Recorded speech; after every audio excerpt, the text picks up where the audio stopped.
Black Bruin Fight Club Türkiye'yi sunar. Fight Club Türkiye'ye hoş geldiniz. Ben Bilgehan Demir, sizlerle birlikteyim. Programımızda Daniel Dubois ile Fabio Wardley arasında yapılan WBO Ağır Siklet Dünya Şampiyonluk karşılaşmasının nefes kesen anlarını, knockout'unu, knockdown anlarını, maç öncesini, maç sonrasını şimdi sizlere hazırladık ve ekranlarınıza getirmek için sabırsızlanıyoruz. Programımız başlıyor. Tarihin en zorlu ağır siklet mücadelelerinden bir tanesi daha geride kaldı. Sanki izlerken Marvin Hagler'le Hearns maçını izler gibiydik. Mike Tyson, Lennox Lewis izler gibiydik. Son dönemde yapılmış olan en sağlam ağır siklet mücadelelerinden bir tanesi oldu. Yani bütün ağır siklet mücadelelerinde böylesine bir heyecan olsa inanın o Tyson dönemlerini, Joe Frazier dönemlerini, Muhammed Ali dönemlerini hatırlatırcasına inanılmaz Rocky filmlerini aratmayan bir mücadele, bir maç. Tarihi bir boks maçı geride kaldı sevgili arkadaşlar. Şimdi abarttığımı da düşünebilirsiniz eğer izlemediyseniz. Ama bir abartı söz konusu değil değerli boks severler. Her iki boksör de İngiltere adına ringdeydi ve iki İngiliz boksörün mücadelesinde heyecan doruktaydı. Tartıya çıktıklarında 114 kiloydu Daniel Dubois. Ve rakibi Fabio Wardley ise 109. Fabio Wardley 2021-2022'den itibaren zaten 109 ve 110 kilo civarında seyreden bir boksör. Ama baktığımızda Daniel Dubois son maçında Alexander Usyk karşısında 110 kiloydu. O maçtan bu yana 4 kilo almış vaziyetteydi. Bu karşılaşmaya daha iri vaziyette geldi. Her iki boksör de 1 metre 96 santim boyundaydı. 31 yaşındaki Fabio Wardley WBO'nun geçici şampiyonu olarak geldi ringe. Joseph Parker'ı 11. roundda knockoutlamış ve sonrasında rüştünü tam anlamıyla ispat etmiş bir isimden bahsediyoruz. Fabio Wardley'den. Joseph Parker karşılaşmasında WBO'nun geçici şampiyonu olmayı başaran Fabio Wardley bu mücadelede artık gerçek unvan için ortadaydı. Çünkü WBO Federasyonu Usyk'ten şampiyonluğu almış ve Daniel Dubois karşılaşmasına koymuştu. Kazanan dünya şampiyonu olacaktı. Eski şampiyon IBF'te kimdi? Daniel Dubois'ydı ve Joshua karşısında knockoutlu bir galibiyetle unvanı korumayı başarmıştı. Sonrasında gitmiş Alexander Usyk'e knockoutla mağlup olarak şampiyonluğunu kaptırmıştı Daniel Dubois. Ve şimdi geçici şampiyon Fabio Wardley ile IBF'in eski dünya şampiyonu Daniel Dubois Manchester kentinde İngiltere'de karşı karşıya geldiler. 18.112 biletli seyirci vardı. Biletler günler öncesinden tamamen tükendi. Gerçekten de salonu dolduran herkes bu verdikleri paranın hakkını alarak oradan ayrıldılar. Mücadele için artık geri sayım başlamıştı. Soyunma odasında hazırlıklar, işte eldiven bağlamalar falanlar filanlar, salona gelişler, gidişler, herkes çok heyecanlıydı. Salonda dünya şampiyonu olabilmek için büyük bir heyecanla bekleyen isimler vardı. Bunlardan bir tanesi Moses Itoma. O ağır siklette herkesi knockout etmeye başladı. Alexander Usyk'le mi dövüşecek? Artık kimle dövüşecek? Bu planlanıyor. Ama diğer tarafta baktığımızda bir de Agit Kabayel. O da salondaydı. Daniel Dubois ve rakibi Fabio Wardley'i izlemek için herkes hazırdı. Soyunma odalarında Ipswich Town taraftarı olan, çok sıkı bir hayranı olan Fabio Wardley'e Premier Lig'e çıktıklarına dair aldıkları kupayla bir ziyarette bulundu. Oradakiler Ipswich Town'un bornozuyla ringe geldi aynı zamanda Fabio Wardley. Sevgili arkadaşlar, Premier Lig'e çıktı Ipswich Town. Bunun heyecanı içindeydi orada Fabio Wardley. Ve tabii ki Hull City'nin de çıkmasını istiyoruz Acun abinin takımının. Ve o da çıkarsa gerçekten de ben Ipswich Town'u çok severdim. Bir de Hull City'yi bekliyoruz. By the way, öyle yapalım. Ve sonrasında sevgili arkadaşlar ilk önce ringe Daniel Dubois davet edildi.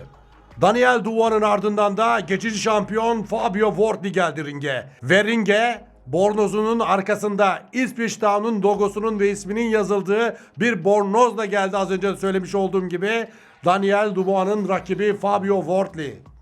Karşılaşma için her şey hazırdı. Nasıl bir maç olacak? Herkes büyük bir heyecanla bekliyordu. Arkadaşlar maçın ilk 15 saniyesinde öyle bir şey oldu ki akıllara zarar bir olay. Ne oldu? Fabio Wardley Daniel Dubois'ı indirdi. Aklımıza hemen Kevin Lerena ile Daniel Dubois mücadelesi geldi. Kevin Lerena 3 kez Daniel Dubois'ı ilk roundda knockdown etmiş ve neredeyse ringden silmişti. Ona benzer bir görüntü oldu. Ama devamı gelmedi. Birinci roundu içinde bu şekilde başka bir knockdown olmayınca 3 dakika öyle bitti. Ardından ikinci round başladı. Daniel Dubois fena olmayan bir roundu geride bıraktı. Bana göre ikinci roundu kazandı Daniel Dubois. Sanki hiç knockdown olmamış gibi devam etti mücadelesine. Ve üçüncü round gelip çattığında bir kez daha indirdi Fabio Wardley rakibini. Daniel Dubois bir kez daha yerde kaldı. Ya neler oluyor dedik. 3 round içinde 2 kez knockdown oldu Daniel Dubois. Adam çenesine yumruk değer değmez iniyor. Kafasının herhangi bir yerine yumruk sağlam alır almaz iniyor.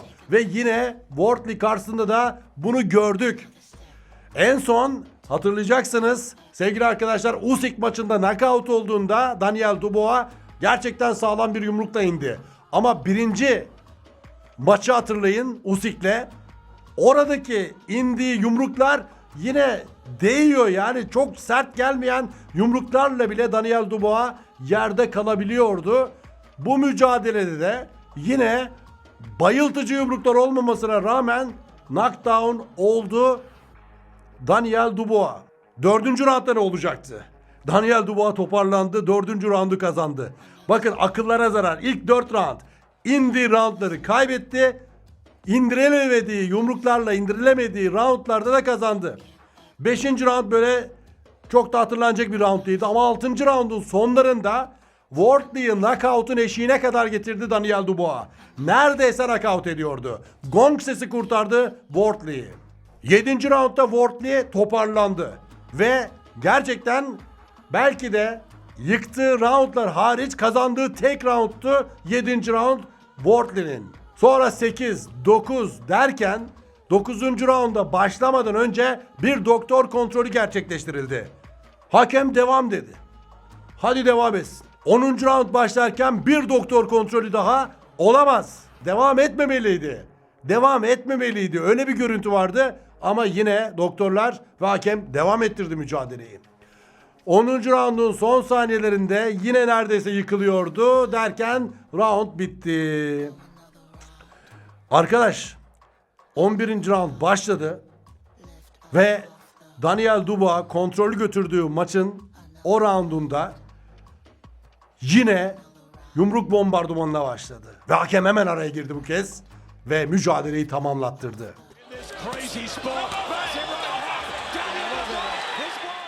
Hakemin üstü, başı, her şeyi kan içinde kaldı. Hatta spikerlerin notlarının bulunduğu kağıtlar bile kan içindeydi sevgili arkadaşlar. Ağzı, burnu kan içinde kaldı Wardley'nin. Burnunda bir kırık meydana geldi büyük ihtimalle. Hastanede aldığı soluğu karşılaşmanın sonrasında Wardley. İnanılmaz bir mücadele. Rocky filmi gibiydi. Hani Rocky 4'te havlu at, havlu at diye bağıran antrenörü hatırlayın. Aynen öyle pozisyonlar vardı. Wardley hayatının en zor anlarını yaşadı sevgili izleyiciler. Daniel Dubois mücadelesiyle birlikte. Maçı teknik knockoutla kaybetti Wardley. Ben 4. roundda falan 5. roundda belki de dedim ki canlı yayında anlatırken Fabio Wardley'nin maç içinde her an knockout olma potansiyeli var. Çok ağır yumruklar alıyor ama yıkılmıyor. Bu nereye kadar? Arkadaşlar dedim bakın 2 kez knockdown etti Fabio Wardley ama zannediyorum gördüğüm kadarıyla almış olduğu net yumruklar ve maç içindeki böyle kondisyon kaybından anladığım kadarıyla bu mücadelede Fabio Wardley'nin knockout olma potansiyeli var. Gerçekten de sonunda knockout oldu. Kazanan Daniel Dubois. Yeni WBO ağır siklet dünya şampiyonu.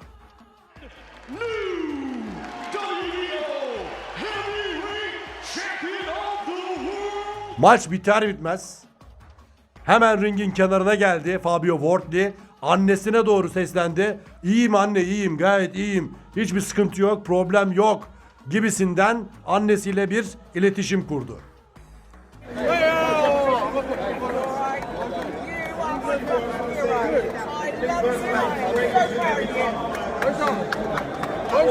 Bu maçın fotoğraflarında yakalanan kareler gerçekten bir Rocky filmini andırıyor. Yani olağanüstü kareler yakalanmış. Yumruk yendiğinde ağzından çıkan kanlar vesaireleri bile ölümsüzleştirmiş foto muhabirleri. Tebrik ediyorum. Gerçekten çok müthiş fotoğraflar var. Yani bu maçı Wardley kaybetti. Ama vermiş olduğu mücadeleyle ve savaşla karşılaşmada ağır siklet mücadelesi nasıl olur bunu gösterdi. Diğer tarafta eğer Daniel Dubois kaybetmiş olsa bile bu maçta yaptıklarıyla uzun süre unutulmayacak. Bir gerçek var. 11 round boyunca hiç knockdown olmadı Fabio Wardley. Ama almış olduğu net yumrukların sayısının haddi hesabı yok. Bu yumrukların çoğuyla kimler yıkılmadı ki arkadaşlar? Joshua'yı adam ringe gömdü bu yumruklarla. Ama Wardley yıkılmadı. Knockout olurken bile ayaktaydı Wardley. Tebrik ediyorum. Gerçekten olağanüstü dirençli bir çeneye ve kafa yapısına, vücut yapısına sahip olduğunu bütün dünyaya gösterdi Wardley.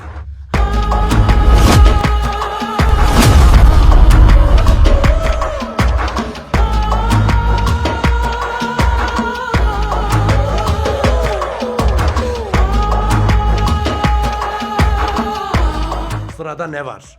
Daniel Dubois kiminle karşılaşır bu dakikadan sonra? It was a war. Thank you, Fabio, for that. Thank you. Flash knockdown. You know, I had to get back up, bounce it off, and come back harder, man. I'm a warrior. I want to grow from this fight, improve, and come back even better and go on a reign as champion again. Kenarda Itama, Agit Kabayel veya bir başkası. Unvan birleştirme mi olur? Joshua ile rövanş mı olur? Ne olur bilmiyorum. Ama kartlar yeniden karıldı arkadaşlar. Bunu söyleyebilirim. Ama bir gerçek de var.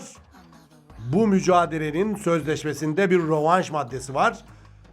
Daniel Dubois, Frank Warren'ın söylediği kadarıyla Fabio Wardley ile rövanş yapmak zorunda. There is a rematch clause in the contract. Ama bu rövanş maddesini ortaya koyup koymayacağına Fabio Wardley karar verecek. Yok ya ben rövanş istemiyorum derse o zaman Daniel Dubois gider bir başkasıyla dövüşür. Şimdi bu maçın hakkı rövanş. Böylesine bir mücadeleden sonra rövanş gerçekten izlenir. Benim çıplak gözle izlemiş olduğum maçların bir numarası aklımdan çıkmayan Tyson Fury ile Deontay Wilder arasındaki 3. maç. O Las Vegas'taki. O maçı ya gerçekten ringin kenarından izledim. Yani bir o yıkılıyor, bir o yıkılıyor, bir o yıkılıyor, bir o yıkılıyor. Aman Allah'ım nasıl bir maçtı. Arkadaşlar gerçekten çok heyecanlı maçtı. Orta siklet mücadelesi gibiydi. Yani maçın sonuna kadar inanılmazdı. Kaybedeni yok bu maçın, kaybedeni yok. Yani ikisine mükemmeldi. Bu maçın mutlaka rövanş olması lazım. Dördüncüsünün kesin gelmesi lazım. Yani burada Fabio Wardley yıkılmadı ama yıkıldığını isabet yıkılmış gibi görüyorduk o yumruklarla. O tadı verdi bu mücadele bana. Bu mücadelenin ardından 23. galibiyetini elde etti Daniel Dubois ve knockout sayısını 22'ye çıkardı. 20 galibiyeti 19 knockout'u bulunan Fabio Wardley ilk yenilgisiyle tanıştı. Bir beraberliği vardı. O berabere kaldığı rakibi de Clark'ı da sonrasında 1. roundda rövanşta knockout etmişti. Artık kariyerleri böyle devam edecek. Daniel Dubois için her şey çok kötü gidiyordu. Maçın kaderini değiştiren bir an vardı. Daniel Dubois'ın antrenörü Don Charles onu ringe geri gönderirken tokatladı. Sevgili arkadaşlar, işte maçın kader anlarından biri de buydu. Daniel Dubois Joshua'yı knockout ettiğinde Joshua'nın köşesinde Ben Davison vardı. Teknik knockout'ta tarihe geçen bu mücadelede yine Daniel Dubois'ın rakibinin köşesinde antrenör Ben Davidson'dı. Ben Davidson bir dert daha ekledi kendisine. Hiçbir amatör geçmişi olmayan, boksa 22 yaşında başlamış bir boksörden bahsediyoruz, Fabio Wardley'den. Bence böylesine bir boksör bugüne kadar yaptıklarıyla ve ringde Daniel Dubois karşısında yaptıklarıyla da mükemmel bir performans sergiledi. Benim şahsi fikrim. Adam iliklerine kadar yaşattığı heyecanı. Bir de amatör geçmişinin olduğunu düşün. Bu adamı kimse tutamazdı, ben size söyleyeyim. Ve programımızın sonuna geliyoruz. Fight Club Türkiye'nin değerli izleyicileri, değerli takipçileri, sizleri çok seviyorum. Kendinize iyi bakın. Programı beğendiyseniz beğenin, yorumlarda bulunun. Bildirimleri mutlaka açın ki böyle videolar yüklendiği zaman dınk anında sizlere bildirim gelsin. Bu arada hype yapmayı da unutmayın. Hype yaparsanız bizi mutlu edersiniz. Sizlere böyle bir program hazırladık. Birçok şeyi hype ediyorsanız, bize etmiyorsanız ayıp ediyorsunuz. Umut Kılıç Arslan'ın lafıdır bu. Kendinize iyi bakın. Black Bruin Fight Club Türkiye'yi sundu.